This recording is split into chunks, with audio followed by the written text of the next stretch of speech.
예, 오늘은 로마서 13장 11절부터 14장 4절까지 그렇게 하도록 합니다.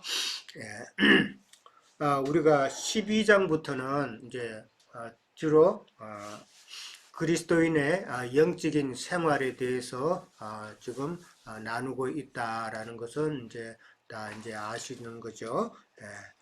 12장에 가서는 우리가 어떠한 참 그리스도인으로서 어떠한 신령한 예배를 드릴 것인가에 대해서 나왔었고, 그 다음에 그리고 우리가 그리스도 안에서 참 사랑을 해야 되는데 어떤 사랑이 참 해야 되는가를 이제 또 나눴었어요. 지난번 그 13장에서는 건세자들에게 참 순종해야 되는 그런 일들을 그런 내용을 우리가 또 다뤘죠. 이제 세상의 권세도 있지만은 하나님 앞에 영적 권위를 가진 자들에게 대해서. 그 다음에 이제 14장에 가서는 참 온전한 자유에 대한 내용이 나옵니다. 여기 이제 보면 믿음이 연약한 자 말도 나오고, 그 다음에 또 아직 먹지 않는 자라는 그런 표현도 나옵니다. 이런 자들이 다 온전한 자유가 없는 자들이다라는 것인데, 이제 14장에 들어가면은 무슨 의미인가를 이제 우리가 좀 이제 깨닫게 될 겁니다. 자, 그러니까 모든 면에서 그러니까 모든 면이라는 면은 이제 참 그리스도인의 생활 가운데서 세상적인 면이나 그 다음에 우리가 신앙생활하는 영적인 면이나 우리는 참 그리스도인으로서 균형을 이루어서 그렇게 생활해야 된다라는 이야기죠. 우리가 세상을 살면서도 세상 가운데서 뭐 욕먹는 일은 없어야 되잖아요. 그래서 저 사람이 그래도 믿는다고 하는 사람이 왜 저래 이런 소리 들어서는 안 되잖아요. 예, 근데 요즘은 그런 소리 듣는 사람 참 많죠. 한국에서 뭐 정강훈 목사인가 그 사람은 모든 국민들의 그냥 욕의 그 대상이 돼 버렸더구만요. 모든 사람이 그 사람을 그냥 욕하고 그 사람으로 인해서 기독교까지 그냥 예수 전도하면 전도도 안 될 정도로 그런 영향이 있고, 그 다음에 또 목사님들은 또 세습해가지고 또 세상 사람들한테 욕 얻어먹죠. 예, 세상 사람한테 욕 얻어먹고, 그 다음에 또 뭐 있어요? 목사님들이 성추행도 많이 해가지고 또 많이 세상을 또 시끄럽게 했죠.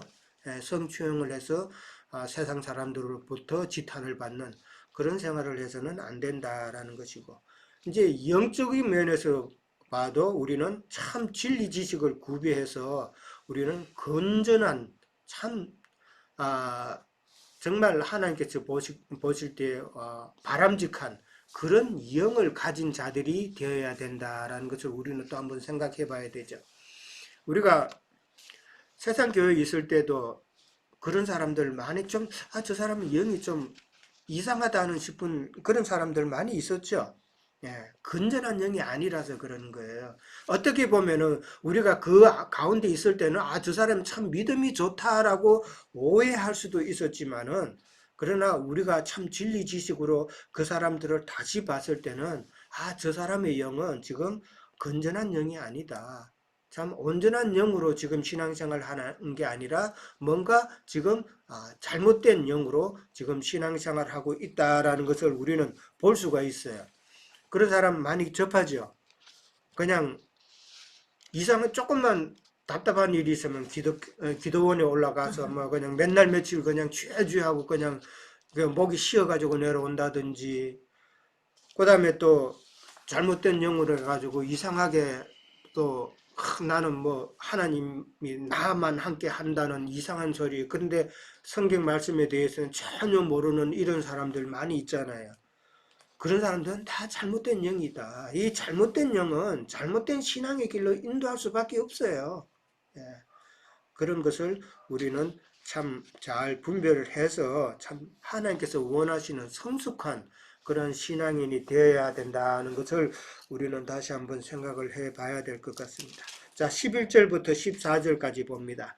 11절부터 14절까지는 비신앙적인 삶, 세상적인 면이나 영적인 그런 모든 면에 있어서 참 그리스도인으로서 온전치 못한 삶을 멀리하고 그리스도의 빛의 갑옷을 입어야 된다는 것을 지금 11절에서 14절까지는 이야기하고 있죠. 자, 11절에 갑니다. 또한 너희가 이 시기를 알거니와 자다가 깰 때가 되었으니 이제 우리의 구원이 처음 믿을 때보다 가까웠다라고 이야기합니다. 자, 여기서 이 시기라는 말은 나왔는데, 이 시기란 말은 뭐 오늘날 말하는 2023년, 뭐 2000년 이런 시기적인 그 뭐라 그러니까 그런 시간적인 그 때가 아니라 계절적인 시기. 그 다음에 사람으로 우리로 말하자면은 신앙의 어떠한 시기, 그 때를 지금 말하고 있는 시기다. 그러니까 뭐 이제 뭐 몇 년도에 뭐 마지막이다 이런 그런 식의 그런 말은 아니다라는 것이죠. 이 시기를 알거니와 그러니까 우리 신앙의 때를 생각해 보면 될 거예요. 자다가 깰 때가 되었다 그랬어요. 무슨 잠? 여기서 자다가 깼는데 무슨 잠을 말할까요? 영의 잠이겠죠. 그렇죠. 영적인 잠이죠. 영적인 잠에서 이제는 깰 때가 되었더니 이제 우리의 구원이 처음 믿을 때보다도 가까웠다라는 말이 나옵니다. 우리의 구원이 처음 믿을 때하고 지금 생각해 보면은 훨씬 많이 진보가 됐다는 것을 우리는 느껴야 되죠. 예. 이거 못 느끼면은 이 큰일 나는 거예요. 근데 그 구원파에서는 뭐라 그래요? 한번 믿었으면 그 믿은 그걸로 끝이다 그랬죠? 그긴 구원에 진보가 없는 거예요. 그렇게 말하면은. 근데 처음 믿을 때보다도 가까웠다라는 말은 이 말은 무슨 말이에요? 우리가 믿고 난 이후에도 계속해서 믿음의 정진을 계속 해야 된다는 말이죠. 네. 계속 해야 되는데 그러면 이게 무슨 구원이에요? 혼의 구원을 계속 이루어 가야 된다는 말을 지금 성경에서는 이야기하고 있잖아요. 근데 이 혼의 구원을 이루어야 된다고 그러면은 예수 믿고 구원받았으면 됐지 뭔 혼의 구원을 또 이야기하냐 그렇게 말들 할 수가 있죠. 세상 사람들은. 예. 혼의 구원이란 말 자체를 들어보지를 안 했으니까 이상하게 생각한단 말이에요. 우리도 그런 가운데 있었지만은 그러나 처음에는 정말 이 말씀을 듣고 참 반신반의하면서 이게 맞나? 그 작은 믿음을 가지고 시작을 했잖아요. 그러면서 계속해서 생명의 말씀을 듣고 하다 보니까 이제는 어떻게 됐어요? 이제 처음 믿을 때보다 훨씬 가까웠다 그랬는데 이 가까웠다라는 말은 우리가 구원은 영의 구원이 있죠. 그렇죠? 영 구원을 받아 구속함을 받았고 그 다음에 혼의 구원을 이루어 가고 그 다음에 몸의 구속이 가까웠다라는 그런 의미가 되는 것이죠. 예. 구원이라는 것은 우린 전인격적인 구원을 이해를 해야 돼요. 영의 구원을 받았으면 혼의 구원을 이루어 가고 혼의 구원을 이루어 갔으면 때가 되면은 우리는 몸의 구원을 이룰 때가 가까웠다라는 그런 이야기단 말이에요. 네.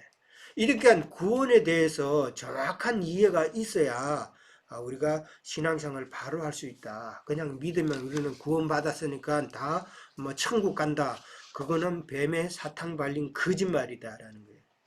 믿음의 정진을 계속해야 될 것을 성경은 이야기하고 있다. 그러니까 말씀을 계속 듣고 나가다 보면은 우리는 장성한 자가 되는 것이죠. 네. 장성한 자가 되었다는 말은 무슨 말이에요? 예, 진리를 온전히 깨달아서, 그러니까 진리 말씀으로 양육이 장성한 자가 되는 거잖아요. 그죠? 그 장성한 자가 되었다는 말은 우리의 생명이 그만큼 큰 자가 되었다. 이 말이죠. 예. 우리의 생명률이 그만큼 큰 자가 되었다. 그러니까 생명률이 큰 자들은 원만한, 뭐, 시험이나 연단에도 넘어지지가 않는다라는 이야기죠. 다른 말로 말하면은 우리가 장성한 자가 되었다 말은 우리의 겉사람, 우리의 옛사람은 점점점 후퇴되어지는 정도가 더 많아지는 것이죠. 더 많아지고 그 다음에 우리의 속사람은 점점 더 온전케 되었다라는 그런 이야기잖아요. 예. 그러니까 그 사람의 그 후패해야 될 그 사람이 뭐예요? 육신. 왜 우리 육신인데 우리 구체적으로 우리 육신 안에 뭐를 이야기하는 거예요? 혈관. 그러니까 혈관, 우리의 혈기, 혈기. 우리의 혈기라고 볼 수 있죠. 그 다음에 또 우리의 뭐가 또 후패돼야 돼요? 우리의 생각도 후패돼야 되는 거예요. 예. 나를 위한 생각, 예. 그 생각을 버려야 되고, 그 다음에 욕심, 그죠? 우리의 욕심, 그 다음에 우리의 감정까지도, 예. 우리의 감정까지도 모든 것이 다 후패되어지고 진리로 말미암아서 우리의 새 사람이 점점점 온전하여지는 것이 장성한 자다라는 것을 우리는 다시 정확하게 이해를 하셔야 됩니다. 믿음의 정진을 계속해야 된다는 말인데 빌립보서 2장 12절 한번 찾아볼까요? 빌립보서 2장 12절 우리가 잘 아는 내용이에요. 319페이지쯤에 있어요. 모든 일을 2장 19절 후반절이 있어요. 그러므로 나의 사랑하는 자들아 너희가 나 있을 때뿐 아니라 더욱 지금 나 없을 때에도 항상 복종하여 두렵고 떨림으로 너희 구원을 어떻게? 이루라는 말이 있단 말이에요. 예, 너희 구원을 반드시 이루어 가야 된다. 그 다음에 빌립보서 3장 2절 바로 그 옆에 있죠? 거기 한번 찾아볼까요? 아니다. 이거 아니다. 12절인가? 아, 12절. 예, 잘못했어요. 12절? 예. 빌립보서 3장 12절 한번 봅니다. 우리가 어떻게 해야 되는가? 내가 이미 얻었다 함도 아니요 온전히 이루었다 함도 아니라 오직 내가 그리스도 예수께 잡힌 바 된 그것을 잡으려고 달려가노라 라고 나왔어요. 내가 온전하지 않다는 거죠. 그러면서 내가 그리스도 예수께 잡힌 바 된 그것을 잡으려고 달려간다. 이 그것은 뭐예요? 내가 그리스도 예수께 잡힌 바 된 그것이라 그랬어요. 이 그것이 뭐예요? 나는 지금 누구한테 잡혔어요? 그리스도 예수께 잡힌 바 되었죠? 그렇죠? 근데 나는 또 잡으려고 달려간단 말이에요. 우리가 잡으려고 달려갈 대상은 뭐예요? 예수 그리스도란 말이에요. 예. 예수 그리스도는 나를 지금 잡았지만은, 그렇죠? 나를 잡았지만은, 나 또한 나를 잡으신 그것, 곧 예수 그리스도를 잡으려고 달려가야 된다라는 말이잖아요. 신앙의 경주를 계속 해야 된다는 말이다 말이에요. 예. 그러니까 예수 믿고 구원받았으니까 이제는 뭐 헌금 많이 하고 봉사 많이 하고 선교도 가고 이런 식으로 자꾸 종용하는 것은 그거는 잘못된 것이다. 물론 그거 하면 좋죠. 예, 그렇게 하면 좋은데 그것만이 다는 아니다라는 것을 정확히 이해를 하셔야 됩니다. 자, 12절 갑니다. 밤이 깊고 낮이 가까웠으니 그러므로 우리가 어둠의 일을 벗고 빛의 갑옷을 입자라고 나옵니다. 여기 낮이 가까웠으니 라는 말이 나왔는데 이 가까웠다라는 말은 이미 완료행이에요. 이미 왔다라는 뜻이단 말이에요. 그러니까 낮이 가까웠다, 낮이 이미 왔다라는 이 낮. 자, 낮이 나오고 그 다음에 또 밤이 나오죠. 예, 밤과 낮이 나왔고 그 다음에 빛이 나왔고 또 어둠이라는 단어가 나왔죠. 자, 낮이 이미 가까웠다. 그러니까 낮은 곧 뭐예요? 예수 그리스도단 말이에요. 예수 그리스도 영이다 말이에요. 영. 그러니까 영으로 이미 오셨는데 지금 잘못된 신앙생활을 하게 되면 여전히 지금 어둠 가운데 있는 거라는 거죠. 예, 우리가 어둠의 일을 벗자라는 말은 낮이 이미 왔는데도 여전히 어둠 가운데 있다라는 말이잖아요. 그렇죠? 예, 여전히 어둠 신앙생활을 하고 있다는 것을 지적하기 때문에 이제는 그 어둠의 일을 벗어버려야 된다라는 그런 말이에요. 자, 창세기 1장 5절에 가면은 무엇에 대한 창조가 나와요? 빛이 나오죠. 예. 하나님을 빛을 무엇이라고 부른다고요? 낮이라 부르고 어두움을 밤이라 불렀다라고 그랬어요. 자, 빛과 어두움이 나오고 그 다음에 낮과 밤이 나왔어요. 그러면 낮은 무엇이라고요?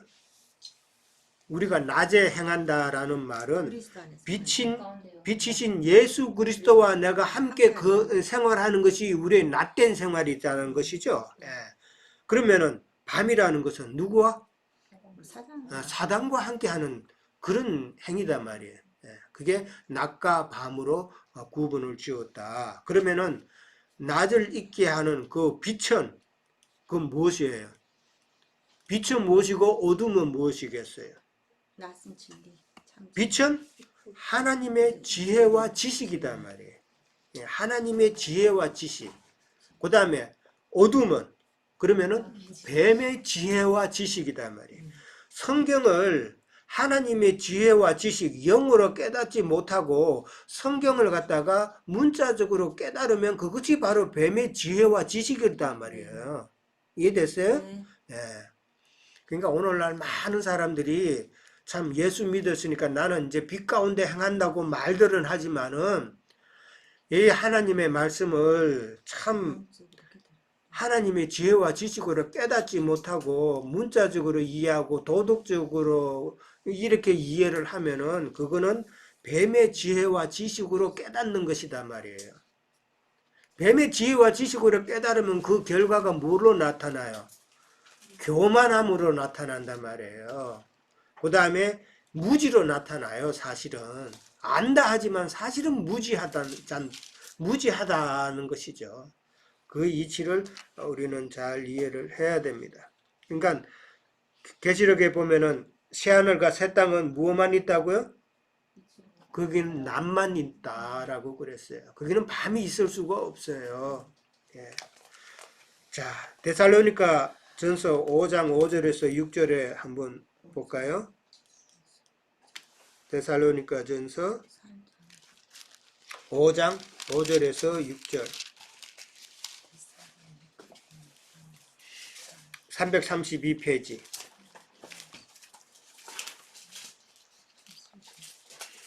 5장 5절에서 6절까지 다 같이 읽습니다.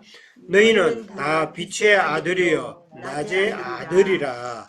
우리가 밤이나 어둠에 속하지 아니하나니 그러므로 우리는 다른 이들과 같이 자지 말고 오직 깨어 정신을 차릴지니라. 우리는 깨어서 정신을 차려서 온전한 믿음 생활을 해야 된다라는 것을 지금 강조하고 있죠.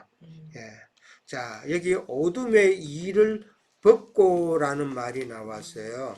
예, 그죠? 우리가 어둠의 일을 벗고 빛의 갑옷을 입자라고 그랬어요. 어둠의 일을 벗는 거하고 지금 빛의 갑옷을 입는 거하고 지금 대비가 되었죠?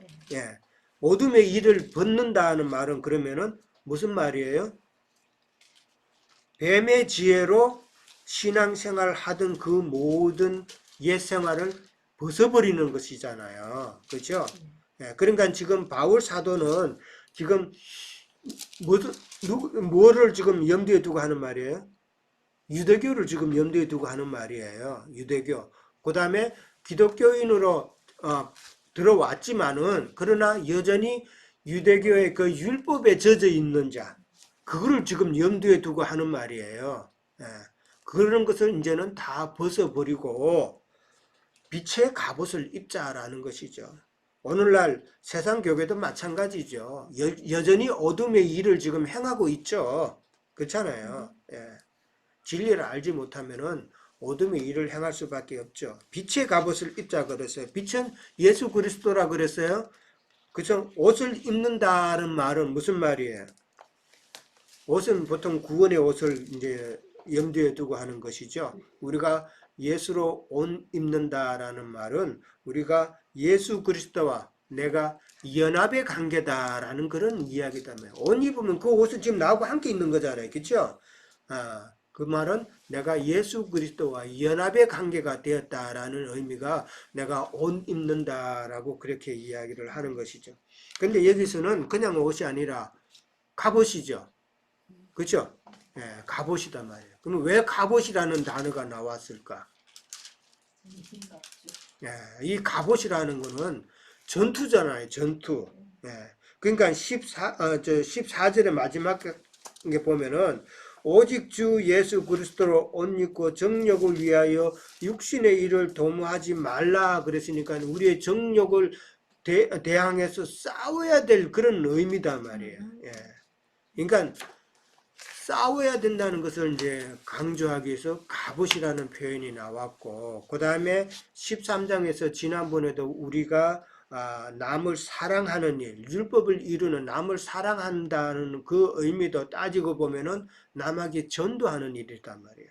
이 전도한다는 말은 사실은 이거는 전쟁하는 이야기다. 이해됐어요? 그래서 갑옷이다라고 이렇게 바울은 표현을 했다라는 것이죠. 그러니까 우리는 사실 그리스도로 옷 입었지만은 우리의 믿음 생활 가운데서는 사실 무슨 옷을 늘 입어야 된다? 갑옷을 늘 입고 우리의 그 옛사람에 대해서 늘 전투하는 그런 삶을 살아야 되고, 전도하면서 비진리에 대해서 늘 전투하는 삶을 살아야 된다라는 그런 의미를 바울은 이야기하고 싶었을 것이다라는 것이죠. 그래서 그렇게 이해를 하시면 될 것 같고. 자, 그 다음에 예수님께서는 옷을 우리에게 입히시는 분이죠. 창세기에 보면은 3장에 나오죠. 하나님께서 범죄한 아담과 하와에게 가죽옷을 입혔죠. 입히는 하나님이신데, 근데 성경에 보면은 또 이 옷을 벗기는 자가 또 있어. 벗기는 자가 누구예요? 옷을 벗기는 자. 마귀죠, 마귀. 옷을 벗긴다. 예수님께서도 십자가에 못 박혀 돌아갔을 때 옷을 다 벗김을 당했죠. 예수님께서는 겉옷도 벗기고, 그 다음에 속옷도 로마 군병들이 다 벗겼죠. 왜 벗겼어요? 예수님께서 옷 벗겼다라는 이 말은 지금 십자가는 하나님의 심판대를 상징하는 거예요. 그죠? 하나님의 심판대를 상징하기 때문에 나중에 하나님의 심판대 앞에 모든 사람에 가면은 다 벌거벗을 수밖에 없다라는 것이죠. 아무리 내가 살면서 종교인들은 자기의 의로 옷을 입고 막 여러 개 껴입고 가지만은 하나님의 심판대 앞에서는 그거 다 쓸데없다라는 것이죠. 다 쓸데없고 다 드러난다라는 그런 의미를 주는 것이 예수님의 십자가에서 옷 벗기심이다 말이에요. 로마 군병들이 예수님의 겉옷을 가지고 잘랐죠. 몇 조각으로 나눴어요? 4조각으로 나누었죠. 네. 이건 무슨 의미예요? 이거는 로마 군병들이 그렇게 했던 것은 예수님께서 아담과 하와에게 가죽옷을 지어 입히신 것을 갖다가 다시 찢는 행위단 말이에요. 찢는 행위지만은, 그러나 마귀는 그렇게 했지만은, 그러나 하나님께서는 그 찢는 행위를 통해서 다시 역전시키죠. 4조각이라는 것은 세상 모든 나라잖아요. 모든 사람에게 그 옷 조각이 필요하고, 구원의 옷이잖아요. 구원의 옷이 필요하다라는 것을 암시하는 내용이다라는 것이죠. 그러니까 마귀는 예수님의 그 구원의 가죽옷을 찢었지만은, 그러나 하나님께서는 마귀의 그 행동을 역으로 또 이용을 하셔가지고 도리어 모든 사람들에게 구원의 옷이 전파되도록 하셨다라는 그런 예표를 지금 암시를 하고 있는 내용이잖아요. 그리고 예수님의 속옷은 찢었어요, 안 찢었어요? 안 찢었죠? 그건 통으로 된 것이기 때문에 그건 찍으면 안 되는 거였죠. 근데 로마 군병들이 어떻게 했어요? 그거를 가질 때? 제비 뽑았다 그랬죠? 제비 뽑았다. 제비 뽑았다는 말은 뭔 말이에요? 속옷은 영의 구원이잖아요. 믿음의 일이잖아요. 이 믿음의 일은 하나님만이 하시는 일이다. 사람이 하는 일이 아니라는 거죠. 우리가 믿음은 모든 자의 것이 아니라고 그러잖아요. 하나님께서 하시는 일이다라는 것을 암시하는 그런 내용이다라는 거죠. 좀 딴 데로 이야기가 갔는데 그렇게 참고로 이해를 하시고 자 13절에 갑니다. 낮에와 같이 단정히 행하고 방탕하거나 술 취하지 말고 음란하거나 호색하지 말고 다투거나 시기하지 말라라고 그렇게 말을 합니다. 참 바울이 방탕하고 술 취하는 거, 음란하고 호색하는 거, 다투거나 시기하는 거 이런 면을 갖다가 지금 기술을 해놨는데 이거는 우리가 로마 영화 같은 거 간혹 한 번씩 보면은 로마 그 영화 장면에 이런 내용들이 참 많이 나오죠. 로마 그 귀족들이 그냥 막 방탕하면서 술 먹고 막 여자들과 섞여서 막 호색하고 하는 그런 내용. 그러면서도 그 권력층의 그 시기와 알력으로 해서 누가 그냥 누구를 죽이고 그냥 자기가 올라가는 이런 시기가 많은 로마 시대. 기억나요? 그런 영화 안 보셨어요? 그런 영화 보면은 지금 딱 요 내용이에요. 이 말은 바울이 지금 이 로마서를 쓸 그때에 로마 시대잖아요. 로마 시대 사회적인 그런 나쁜 행동들이 일반적인 그 로마 사람들이 많이 행했던 나쁜 행동들을 지금 이게 적어 놓은 거란 말이에요. 그런데 이거를 갖다가 이제 세상적인 면에서도 로마가 그런 상황이었지만은 이 영적인 면에서도 보면은 이런 모든 것은 세상 교계의 어둠의 행동들이잖아요. 그렇죠? 방탕하거나 술 취한다는 거. 다 알죠? 무슨 말인지. 다른 교훈으로 그냥 술 취해가지고 막 방탕하고 이리저리 돌아다니고 부흥회가 있다 그러면 여기도 가고 저기도 가고 오만 데 다 돌아다니잖아요. 다 돌아다니다가 결국은 또 만족이 없고 그 다음에 엄락하고 호색하는 거, 그 다음에 다투거나 시기하는 거 이런 것도 세상적인 면이지만은 세상 교회 어둠의 세력들도 이런 짓을 하게끔 한다라는 것이죠. 그러니까 단정히 행한다라는 말이 나왔어요. 단정히 행한다는 말은 또 그 뭘까요? 지금 이런 어둠의 행위들을 하지 않는다라는 말인데 이 단정히 행한다라는 말은 낮에와 같이 단정히 했나니까 낮은 곧 예수 그리스도니까 말씀대로 신앙생활 하는 것이 단정히 행한다라고 그렇게 보면 되겠죠. 그러니까 예수 그리스도와 예수 그리스도의 그 온전한 영과 참 진리 지식과 이런 것으로 내가 온전한 신앙생활을 하면은 내가 단정한 그런 바른 신앙생활을 할 수밖에 없다라는 것이죠. 옛날에 우리 학교 다닐 때 어릴 때 바른 생활이라는 책이 있었죠. 도덕 책이었죠. 우리 다닐 땐 도덕이라고 그랬죠. 그런데 그 우리 이후에는 바른 생활인가 뭐 그렇게 나왔던 것 같은데, 그러니까 도덕 교육 받으면 그 받은 원칙대로 하라는 거잖아요. 근데 참 요즘은 그게 좀 안 맞죠? 너무 해결화 시키는 거 다 해라서 요즘은 그런 도덕 교육을 안 시키는데 미국 교육은 그렇죠. 미국은 도덕 교육이 없죠. 너무 사람을 이렇게 각자의 개성을 살리지 못하고 해결화 시킨다 그래가지고 참 도덕 시간이 없는데 너무 없다 보니까 참 미국은 너무나도 이게 방탕하고 자기 멋대로 하고 그냥 총을 다 갖고 있으니까 요즘 총기 사건이 얼마나 많이 있나요? 아우 정말 불안해요.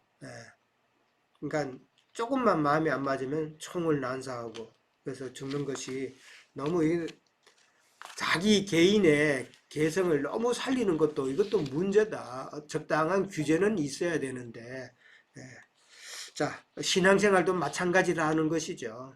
신앙생활도 우리는 잘 생각해 봐야 됩니다. 자, 14절에 갑니다. 오직 주 예수 그리스도로 옷 입고 정욕을 위하여 육신의 일을 도모하지 말라라고 그럽니다. 정력을 위하여 육신의 일을 도모하는 것은 그건 다 어둠의 일이다라는 것이잖아요. 예. 우리가 어둠의 일을 위해서 신앙생활을 할 수는 없잖아요. 예. 참 온전한 가운데서 바른 단정한 신앙생활로 참 빛 가운데서 우리는 신앙생활을 해야 된다. 그러면은 우리는 그걸로 그냥 끝나요? 하나님께서는 우리에게 우리가 단정한 바른 믿음의 생활을 하면은 우리를 그냥 두시지 않는 거죠. 우리에게는 뭐를 더 줘요? 상급을 선물을 더 주죠. 그게 예수 그리스도를 더 많이 깨닫게 하시는 거잖아요. 무슨 말인지 이해돼요? 네. 네. 지난주에 우리가 사무엘상 강론한 것 중에 나눈 것 중에 아말렉 족속과 전쟁한다는 게 뭔 이야기라고요? 아말렉 족속과 싸운다는 말은 결국은 내 안에 있는 옛사람과 내가 싸운다는 이야기란 말이에요. 내 안에 있는 옛사람과 계속해서 싸우면은 누가 이기는 거예요? 새 사람이 이기는 거잖아요. 모든 상황마다 우리는 그런 일이 참 많죠. 내 생각을 못 이기고 내 감정을 못 이기고 자꾸 이게 싸움을 한단 말이에요. 내 옛사람과 내 속에서 분이 일어나고 그러잖아요. 예. 그러면은 내 옛사람한테 그건 지는 거예요. 그런 분이 올라오고 감정이 올라오고 막 이 생각이 올라오고 이럴 때는 우리는 진리의 말씀으로 하나님을 바라보면서 이겨야 된단 말이에요. 그 나의 새 사람이 진리로 양육받는 내 새 사람이 이기는 거란 말이에요. 그러면은 아말렉 족속과 싸우고 난 다음에 다윗이 뭐를 챙겼어요? 전리품을 챙겼다 그랬죠? 그 전리품이 바로 예수 그리스도단 말이에요. 그러니까 우리의 옛사람과 싸워서 나의 새 사람이 승리하면은 승리하는 만큼 우리가 예수 그리스도를 더욱더 전리품으로 풍성히 얻는다라는 사실을 우리는 이해를 하셔야 됩니다. 예. 자, 첫 시간은 여기까지 하도록 합니다. 예. 잠깐 쉬었다가 할게요.